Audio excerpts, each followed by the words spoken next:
Hello and welcome to an India Today special broadcast that comes to you from the strife-torn Ukrainian capital Kyiv. I'm Gaurav Sawant. India Today has the biggest team of reporters on ground zero, from Kyiv to Kharkiv, from Brewery to Bucha. And over the course of the next half hour, India Today's team of reporters will get you the latest from ground zero on day 17 of the Ukraine-Russia conflict. 6 reporters, 1 unmissable broadcast.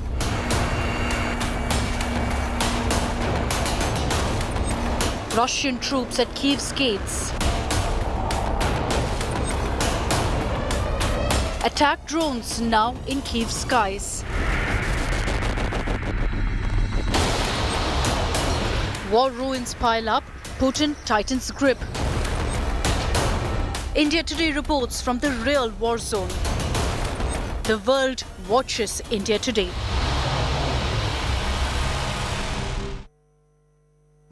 Day 17 of the conflict is seeing intense operations mounted by Russia against Ukraine. Air attacks, missile attacks, rocket attacks and ground forces inching closer to the capital Kyiv. Late night day 16, or the night intervening day 16 and 17, there was massive shelling not just of Kyiv but of adjoining areas, Irpin, Bucha, Brewery. Now these are the three axes, the routes to Kyiv, and they saw intense shelling and movement forward. Ukraine's President Zelensky claims that the mayor of one area has been abducted by the Russians. News here is also about the mayor of Chernihiv. He chose to end his life and not support the Russian forces or work under the Russians. We bring you our top story. After 2 weeks of non-stop bombing and fierce battle, Vladimir Putin's forces have infiltrated Kyiv. Russia's special troops are targeting key establishments in the capital city. Ukraine claims Russian soldiers are trying to enter Kyiv in civil dress. So we are expecting enemy from any hour, and because they are absolutely nearby Kyiv, our army would like and try to stop them. But some people, some soldiers try to go inside of Kyiv because they have order, and so our order is to stop them, and so to absolutely to kill all possible enemies. They are trying to use civil cars, they are trying to use civil clothes, to come inside Kyiv. They have weapons, and the question is that it's rather dangerous, and so we'll try to infiltrate them, to stop them, and sometimes when their tanks are blocked or, for example, fired, so they try to go inside of Kyiv, and so the question is to infiltrate first of all them and to destroy and, of course, to kill them. As the battle for Kyiv intensifies, Ukrainian soldiers have refused to bow down. They have vowed to fight back against the aggressor Russia. Yeah, it is interesting. It's quite wide, and the Russians are, some distance away. Should there be a forward movement and advance, what's the tactical strategy to stop the Russians? I can't see you about all our plan, but we're ready. We're ready and we're waiting. No problem. What would worry Ukraine is the movement of 64-kilometer-long Russian battle convoy that was seen last near Antonov Airport in Kyiv. The huge convoy is now redeployed to Kyiv, another indication that the capital is about to see a final assault. Trenches have been dug up to ensure that there is enough protection and defense for the Ukrainian forces to ward off the Russian invasion. Russian forces are here just a distance away, not that far away. We will not give out the logistics, but this is one of the frontline areas where trenches have been dug up. Officers over here say in a matter of 2 or 3 days, these trenches, community also coming in to help in the digging of the trenches. Bunkers have been set. They're all prepared, all set to take on the Russian forces. With video journalist Syed Mohsin in the frontline area of Ukraine, Geeta Mohan for India Today. And let me now cut across to India Today's Foreign Affairs editor Geeta Mohan, who joins us for more on the diplomatic offensive. Ukraine's President Zelensky once again reaching out to the West, saying they need to step up They need to step up now or it will be too late. But there's also a face-off between President Zelensky of Ukraine and President Vladimir Putin of Russia. Geeta gets us more.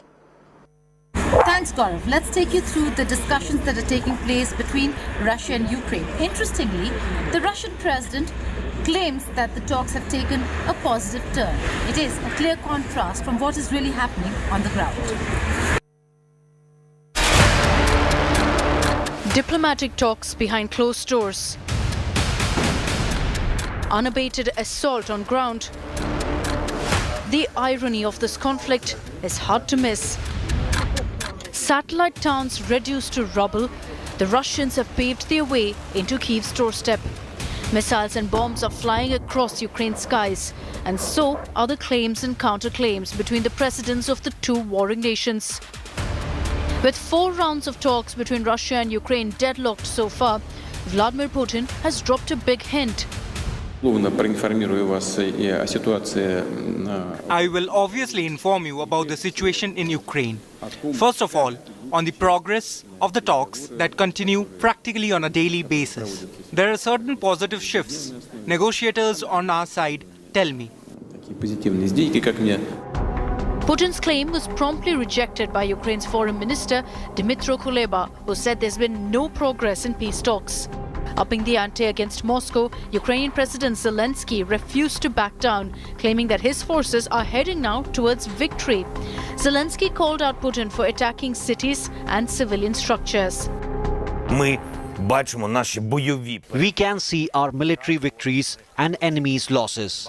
We expect that the fight will be over sooner, that the occupants will fall sooner.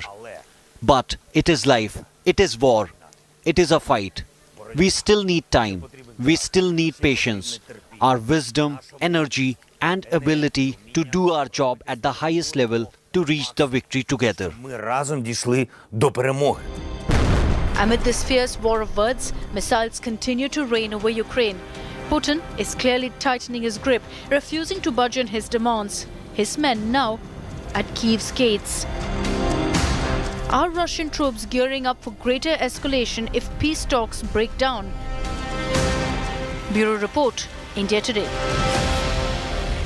I now hand over to my colleague Rajesh Pawar, who has been living and is based out of Ukraine and knows the landscape and how things have changed in this country in a matter of 2 weeks. Thanks, Geeta.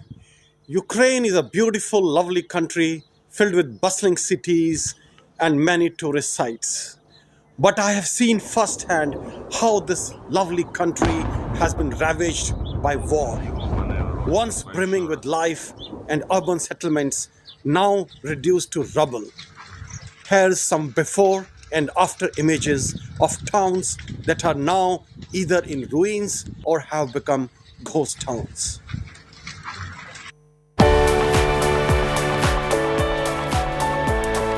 Captivating cathedrals, marvelous monasteries, historic monuments, and cities with grand historic landscapes. This was Ukraine for tourists holidaying in Europe's second largest country.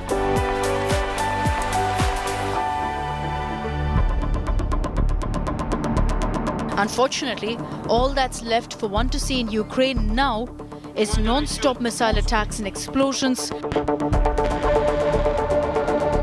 the bloodstains of innocent civilians on roads, and heartbreaking scenes of citizens fleeing from their own home with tears.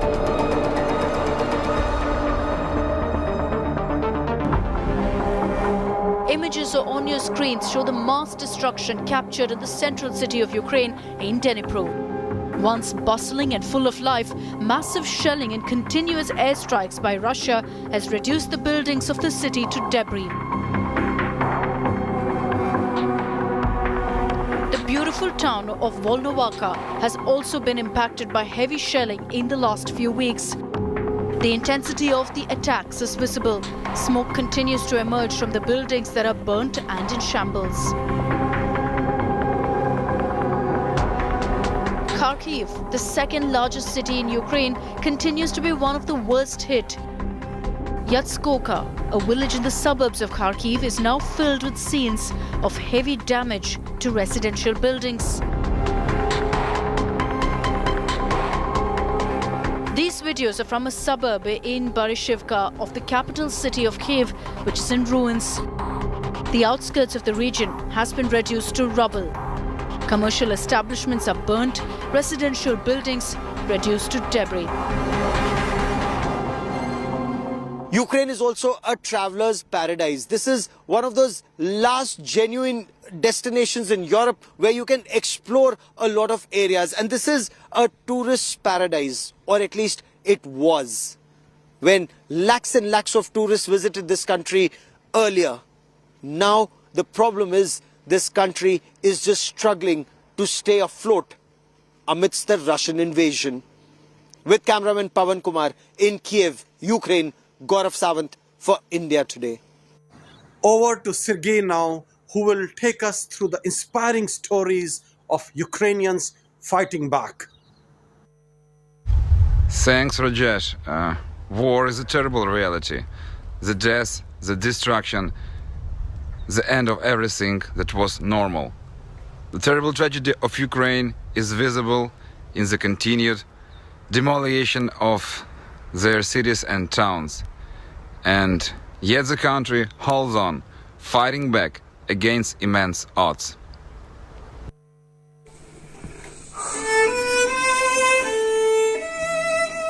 A lonesome violin crying its tune in a basement.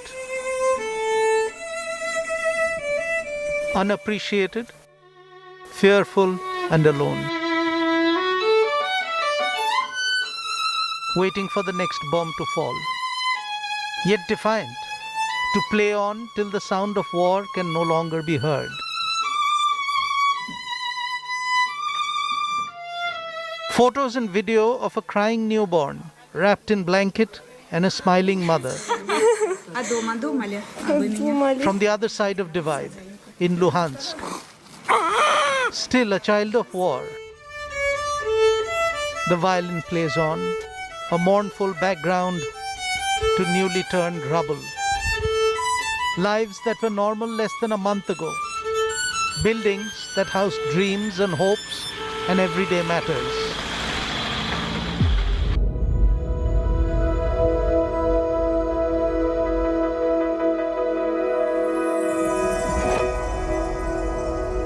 More than 200 schools, around 35 hospitals, and hundreds of residential buildings, possibly close to 2,000, have been destroyed since the war began in Ukraine 2 weeks ago.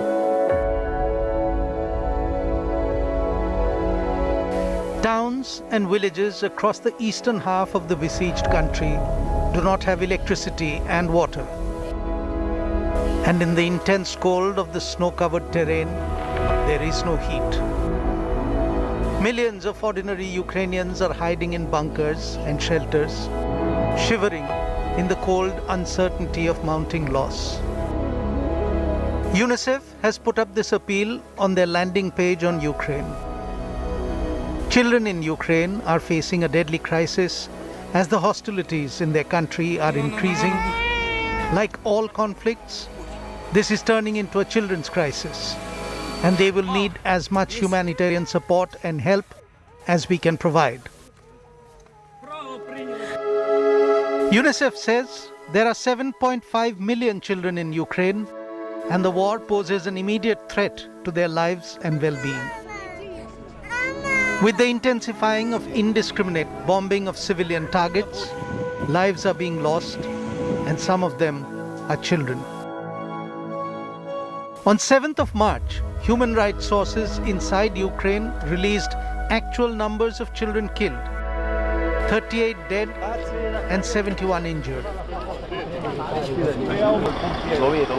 The survivors are rushing to the borders, clad in their winter clothing, holding on to their mothers or elders, trusting hands clasping those of adults, making unplanned journeys to the unknown, to faraway lands where strangers try and make them feel welcome, Just 2 days ago, we had a transport of 700 kids.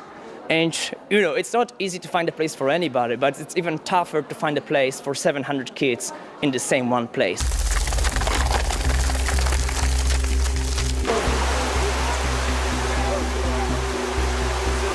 As their homes and lives are torn apart by other unseen strangers, firing big guns from somewhere beyond the dreadful horizon.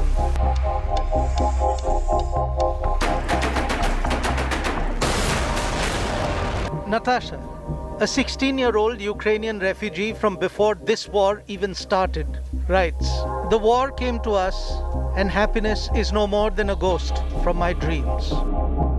Natasha used to live in the seaside village of Shirokne in eastern Ukraine. The last time she saw her house, she was 11. Natasha writes, "Our hearts are full of sadness. We have no home. The night is black."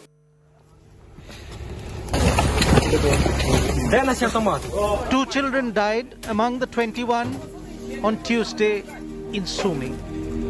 The victims had been killed in an airstrike on a residential street. At that time, a ceasefire was supposed to be in force.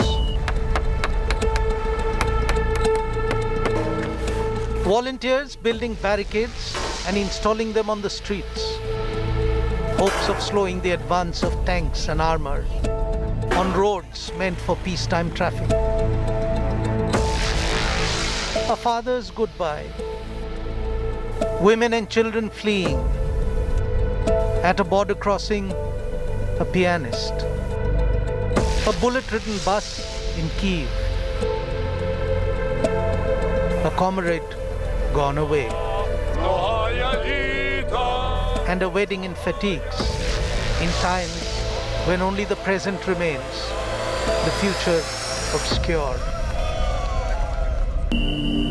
Every day that the war in Ukraine goes on, every day that the bombs rain from above, every time another school goes up in flames, and every bullet that takes a parent away, another Natasha's heart fills with sadness. 100 hearts sad, and the night stays black. I now hand over to my colleague Gita, who will talk about the big face-off the biological weapons. Claims and counterclaims are flying thick and fast in the Russia-Ukraine crisis. Now, it is the Russian side that is accusing the United States of America of working with Ukrainian laboratories and creating biological weapons. Washington, D.C. has dismissed such claims, but this found mention at the United Nations Security Council as well. Here are the details.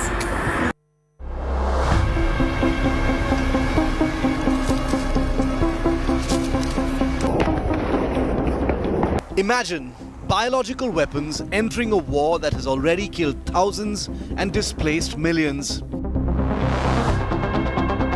The devastation would be swift, the humanitarian consequences massive. The world is concerned, worried enough for the World Health Organization to send out a warning. It has asked Ukraine to destroy all pathogens in its laboratories. A leak of a pathogen could worsen the already existing COVID pandemic. More dangerously, it will serve as a biological weapon. Russia says the United States has chemical and biological weapons labs in Ukraine. Те вскрывшиеся в ходе проведения специальной военной операции на Украине факты, которые свидетельствуют об экстренной зачистке киевским режимом следов военно-биологических программ, они реализовывались Киевом при финансировании Соединенных Штатов Америки. A claim that's been endorsed by China. The White House has termed the Russian claim as preposterous. We are directly involved. We are providing $1 billion in security assistance. We are the largest provider of that. We are providing humanitarian. With the U.S. military going and engaging in Ukraine and fighting a war against Russia, we don't have any intention to do that. Russia is the country that has a chemical and biological weapons programs. President Zelensky of Ukraine too went on record as saying that Ukraine had no biological weapons. Прячут своих генералов, скрывают от своего же народа, что отправляют срочников на эту войну, лишь бы только силы вторжения сделать побольше. А мы виноваты. Нас все обвиняют в нападках на якобы миролюбивую Россию. И что теперь? Что это за обвинение в подготовке химических атак? Вы что, решили провести дехимизацию Украины? America, on the other hand, has charged Russia with having plans to use biological weapons in Ukraine. The worry is Russia has a track record and a stockpile of biochemical weapons, including nerve agents. The showdown over biological weapons even reached the doors of the United Nations. We believe Russia could use chemical or biological agents for assassinations as part of a staged or false flag incident or to support tactical military operations. I remember another story which was mentioned many times and in many contexts about the container shown by Colin Powell, which became the foundation for the United States going into Iraq, leading to huge levels of suffering, victims and destruction, which then also reverberated in the whole region in the form of the terrorist organization called ISIL. The UN, however, made it clear that there was no evidence to back Russia's claim of a biological weapons program in Ukraine. The United Nations is not aware of any biological weapons programs. So what exactly are bioweapons? The WHO says biological weapons are microorganisms like viruses, bacteria, fungi or other toxins that are produced and released deliberately to cause disease and death in humans, animals or plants for strategic effects. A new potentially dangerous dimension has been added to the Russia-Ukraine war, one that has to be countered at any cost. The World Health Organization has asked the government in Ukraine to destroy all the pathogens in labs in Ukraine to ensure that there is no threat of a biological leak or a problem that could create a situation worse than the COVID pandemic. Russia, of course, has warned that the government here in Ukraine is trying to ensure that there would be biological weapons that are being prepared, a charge that's been denied very strongly by the Ukrainian President Volodymyr Zelensky. With cameraman Pawan Kumar in Borvori, Ukraine, Gaurav Sawant for India Today. Over to my colleague Rajesh Pawar, who now tells you the heartbreaking story of the real victims of this war. Little children were scared for their life. 1 million children have fled Ukraine since the Russian invasion began 17 days ago. Most of them are taking a 2-day-long bus journey to neighboring countries for a safe life. As the Russian army continues to bomb key Ukrainian cities, the future of thousands of children remains uncertain.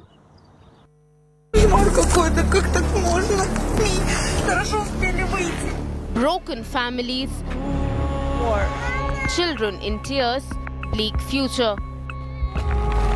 Heartbreaking images of children crying and crossing to neighboring countries are going viral from Ukraine.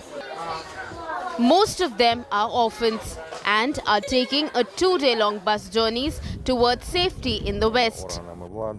According to UNICEF, 1 million children have fled Ukraine since the Russian invasion. 14-year-old Alexandra, now in Lithuania, describes hearing the noise of non-stop missiles at night near her orphanage. They wanted to bomb the nearby military installation, but it ended fine for us. We only heard the missiles fly by and it was frightening. They make a whistling sound as they pass. I did not see them, but I know that they were flickering in dark. I am afraid for those who did see that. We did not see it, but it was very scary. The United Nations says the exodus is the fastest growing refugee crisis of Europe since World War II.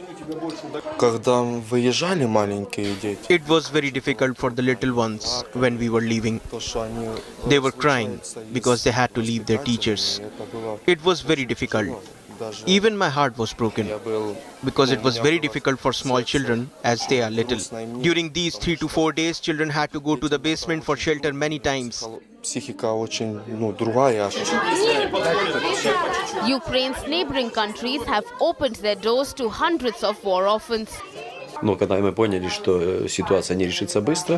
we realized that it would not end soon, during these 3 or 4 days, children had to go to the basement for shelter many times when the sirens came on.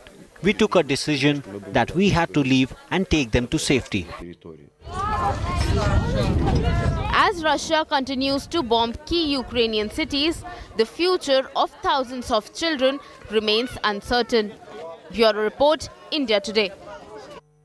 There is clear and present danger here in Kyiv and almost across Ukraine. India Today's team of reporters and I will continue to get you the latest on this big story. From camera person Pawan Kumar and I, for the moment, that is all that we have for you on this special broadcast from Kyiv, Ukraine. Many thanks for watching. For all the latest news and updates, stay with India Today.